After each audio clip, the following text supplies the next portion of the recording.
नमस्ते दोस्तों, मेरा नाम है कंचन शुक्ला और एक छोटी सी कहानी मैं आपको सुनाऊंगी। अगर आप भी अपनी ज़िंदगी में सफलता पाना चाहते हैं तो अपनी ज़िंदगी में एक लक्ष्य निर्धारित करिए। जब तक आप सिर्फ एक लक्ष्य निर्धारित नहीं करेंगे तब तक सफलता पाना बहुत मुश्किल है।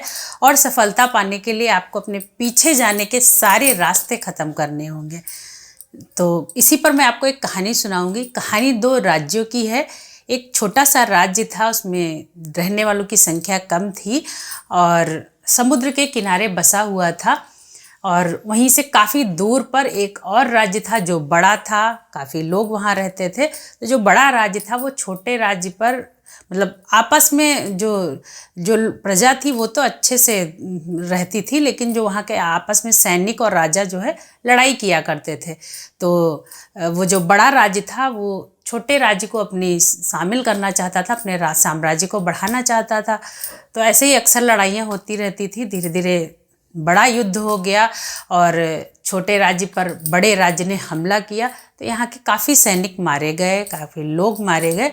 राजा को लगा कि ऐसे तो ये जो है सबको ख़त्म करके यहाँ पर कब्जा कर लेगा, तो क्यों ना इनके घर में घुसकर इन पर हमला किया जाए और जो है कुछ तो करना पड़ेगा, वरना ऐसे ही हम लोग मारे जाएंगे। तो इनके वहाँ जाकर कुछ प्लान बनाकर इनके राज्य पर आक्रमण करना होगा।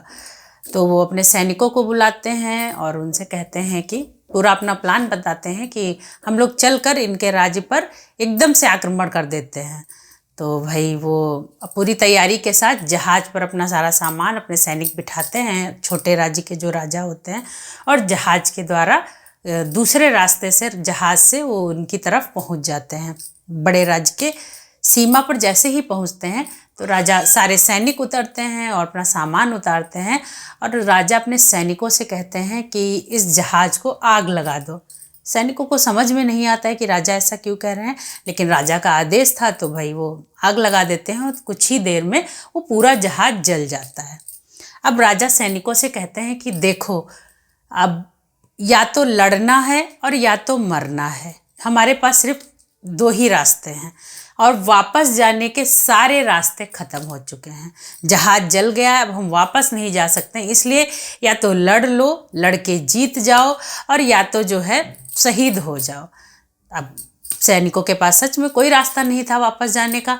जाते हैं पूरी अपने पूरी योजना से, अपने पूरी दिमाग से उन पर आक्रमण करते हैं और धीरे धीरे सारी सेना समाप्त हो जाती है और जो बड़े राज्य के राजा को वो लोग बंदी बना लेते हैं। तो बस कहानी का मतलब यही है कि जब तक अगर आपको सफलता प्राप्त करनी है तो हमेशा दूसरा रास्ता ख़त्म करना होगा। जब तक अगर हमारे पास बहुत सारे ऑप्शन होंगे तो हम एक लक्ष्य पर काम नहीं कर पाएंगे। जब सिर्फ एक चीज़ हमारे सामने होती है कि बस यही करना है और कोई रास्ता हमारे सामने नहीं है, तो सफलता निश्चित तौर पर हमें ज़रूर मिलती है।